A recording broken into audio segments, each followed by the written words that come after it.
ଜୟ ଜଗନ୍ନାଥ। ରାଶିମାନଙ୍କ ଶୁଭାଶୁଭ। ମେଷ ରାଶି, ମନକୁ ଶାନ୍ତି ମିଳିବା ଭଳି ସୁଯୋଗମାନ ଆସିପାରେ। ବୃଷ, କର୍ମରେ ବୃଦ୍ଧି, ମାନସିକ ଶାନ୍ତି ପାଇବା ସହିତ ନୂତନ ଯୋଜନାମାନ ତିଆରି କରିପାରନ୍ତି। ମିଥୁନ, ସମୟ ଅନୁକୂଳ ନୁହେଁ, ନୂତନ ଭାବେ କାର୍ଯ୍ୟ ଆରମ୍ଭ ନ କଲେ ଭଲ। କର୍କଟ, ମନ ଓ ଶରୀର ପ୍ରତି ଆଘାତ ସୃଷ୍ଟି ହୋଇପାରେ, ଅଶାନ୍ତିରେ ଦିନଚର୍ଯ୍ୟା କରିପାରନ୍ତି।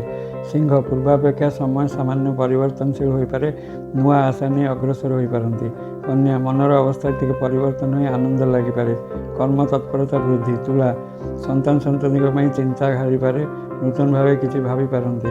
ବିଛା, ଅଯଥାରେ ବ୍ୟସ୍ତ ହୋଇ କଷ୍ଟ ପାଇପାରନ୍ତି, କର୍ମରେ ମନ ନ ଲାଗିପାରେ।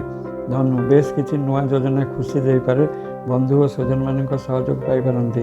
ମକର, ପାରିବାରିକ ଆନନ୍ଦ ସହିତ କିଛି ଯୋଜନା ପାଇଁ ଆତ୍ମସନ୍ତୋଷ ମିଳିପାରେ। କୁମ୍ଭ, କିଛିଟା ଚିନ୍ତା ଭାବନା ମୁକ୍ତ କରିପାରନ୍ତି, ପୂର୍ବ ସମୟ ଟିକେ ବଦଳିପାରେ।